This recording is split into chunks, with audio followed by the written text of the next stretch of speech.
We're at Cuts today and we're about to interview Johnny Sapong. When would you say that your career sparked off, and can you tell us a little bit about Cuts and how you started? I think that fundamentally for me, hairdressing was a way to kind of, I think, sort of piss off my parents, if I can use such a word to describe it, basically. I come from a West African family, Ghanaian. You know, my father was very sort of clear with us when we were growing up. I'm one of three brothers, and it was about the fact that, you know, you needed to kind of build your foundations for life. And as far as he was concerned, him being an accountant, you know, his sons were going to be doctors, lawyers, or, you know, bankers, and you know, have, you know, an academic career, and which was interesting, because you sort of, I think as a teenager, you're always sort of thinking your parents don't know enough about anything, and they're just like against you. Yeah. But I think as time's gone on, I kind of sort of highly value the values that, you know, my parents instilled in me from the very beginning, even though, you know, I would laugh about it now and sort of say that you know, hairdressing was, it came into the realm because I wanted to go to art school. Hairdressing really started for me in the sort of mid-80s. It was about 1985, and I had a friend at school whose sister was a artistic director at a place called Morton Brown.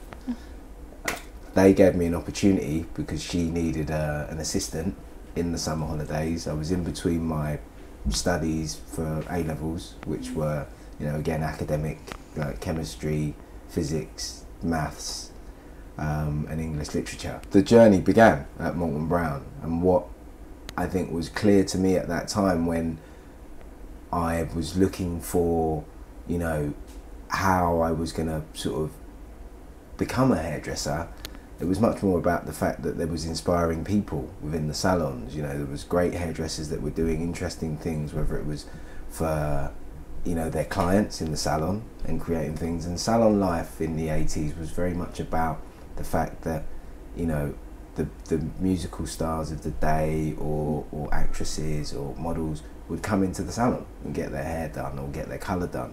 And so as an apprentice, this is what you were being filled with, was this whole sort of world of glamour that you really only saw on the television or in sort of magazines and stuff. And if you think about it from the aspect of you know, I grew up on a council estate, you know, in West London, and, you know, for us it was about the fact that you made your own fashion. You know, we were inspired by you know, break dancing and hip hop and reggae music and you know, punk and all these different areas were really part of your upbringing, part of your culture.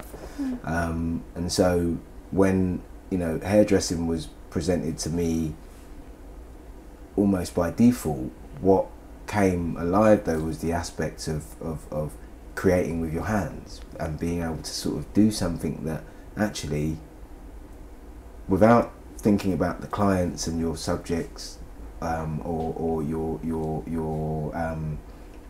you know, the person that you're transforming, it was much more about the creation. But at the same time, you were learning so many other things, like how to communicate with people, you know, about etiquette and stuff like that.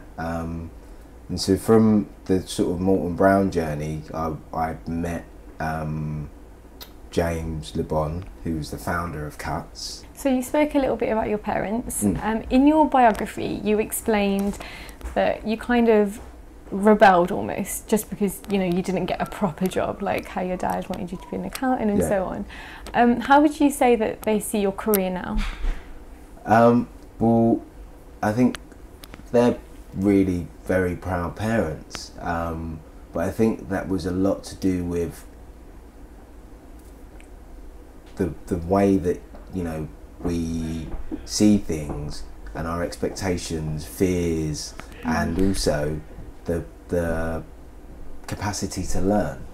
And I think what's happened in the time that I've been in this, you know, doing hair, being in the fashion industry, I've been able to open their eyes to another way of doing things, in the sense that I think they could clearly see that I was very passionate about what I was doing. So hairstyle can be seen to be an important part of almost visual representation. How important do you think that is to personal style? I think that, you know, hair is something that, you know, we're all born with. You know, it's different textures, different colours, different shapes, lengths, and I think it's such an integral part of one's identity, in a sense. And that's not to mean that, you know, if your hair's not done in a certain way, then it's not right. It's much more about the fact that as humans, we have hair, you know, and it's something that will always be a point of difference and can change, you know, in a moment. And that's where I think that, you know, being the hairdresser or the hairstylist, there's something within you that you know, wields a certain amount of you know, power, I guess, but I don't really see it as you're not controlling somebody, but you are possibly offering them some empowerment by being able to help them cultivate or create something. So how would you say that you can kind of help someone achieve this? So you spoke about identity, but how ultimately could someone achieve that? Well, it's about taking the chance, isn't it? Taking those steps. You know, if you're, you know, you always wear your hair a certain way. You know, it's my job to kind of basically open you up and get you to kind of see that actually, you know what, there's a possibility that it might look nice like this. But if we don't try it, we're never going to know. Fashion Week is fast approaching. What hair trends can you predict or hope to see? What we're seeing right now for autumn winter is that, you know, there was a lot of influences with design from the 60s, and from a hair perspective, it's normally about the fact that, you know, there's so many things that we've seen before, but what we're trying to do is actually just present them in a new way. And I think it's kind of interesting because you may sort of see at one point, okay, there's big hair, or, you know, there's waves, and so it relates to 40s, or it relates to the 20s or something like that.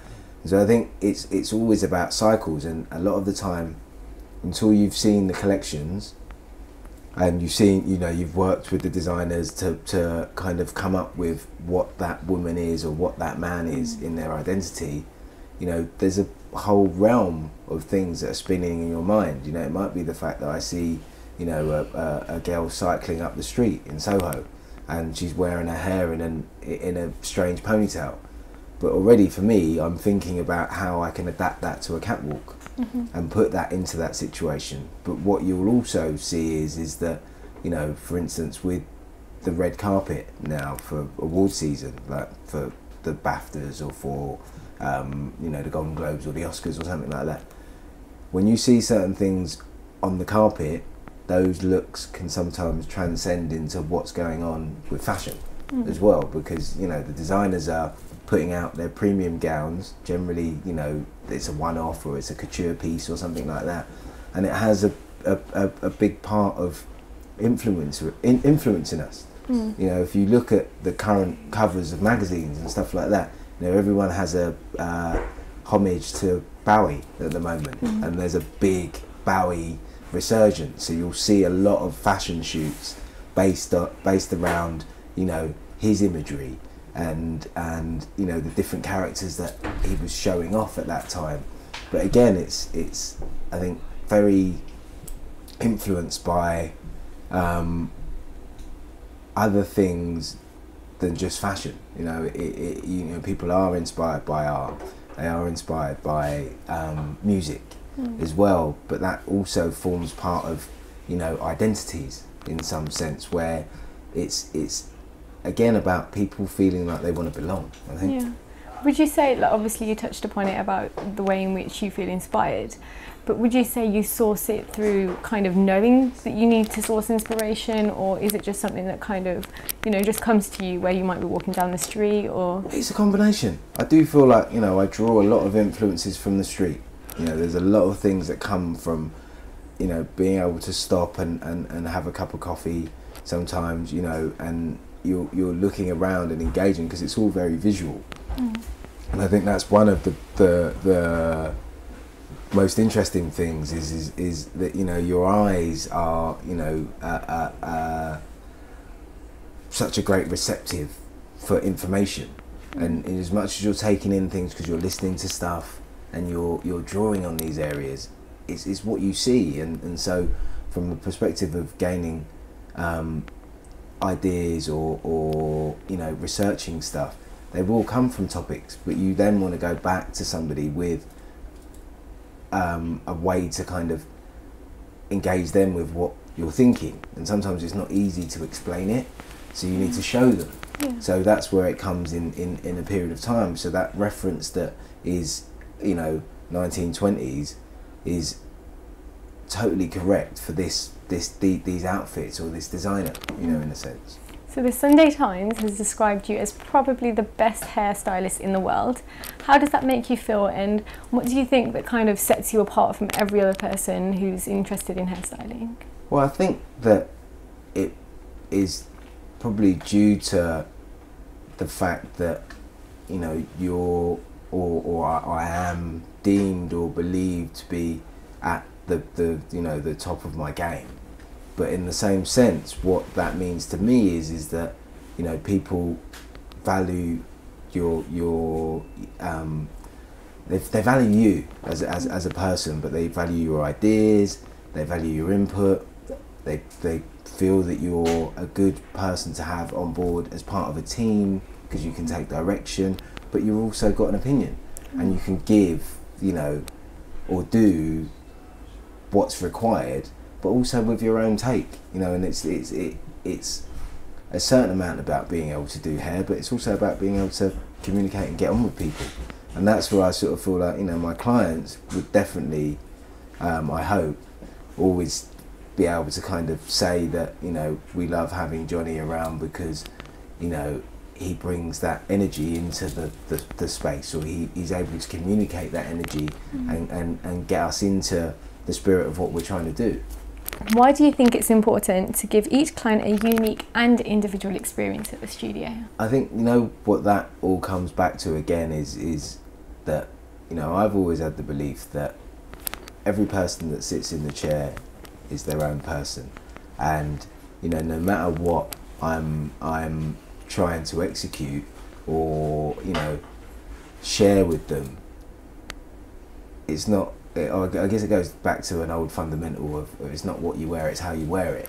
And that's about, you know, instilling that value in them. And so being able to have that one-to-one time is, you know, generally what I do on set. You know, like if I'm, you know, in the studio getting a model ready for a cover or a photo shoot, in the same way if we're doing, you know, an album cover or an advertising job, you know, it's about the vibes. You know, you're trying to create this environment and get this person into the spirit of them just feeling a little bit special about themselves. And that's where, you know, the idea or the concept of, you know, one-to-one styling sort of came about from, you know, me really realizing that there was, you know, just the everyday person that would like to have that experience or channel themselves into that environment. And so that's where the studio kind of was created, really.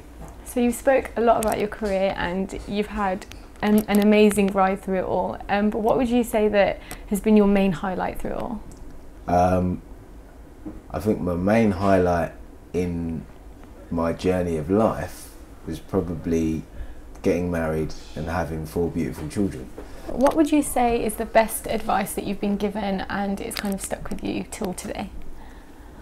I think the biggest piece of advice, which is continual, is just to be able to face your fears and follow your dreams.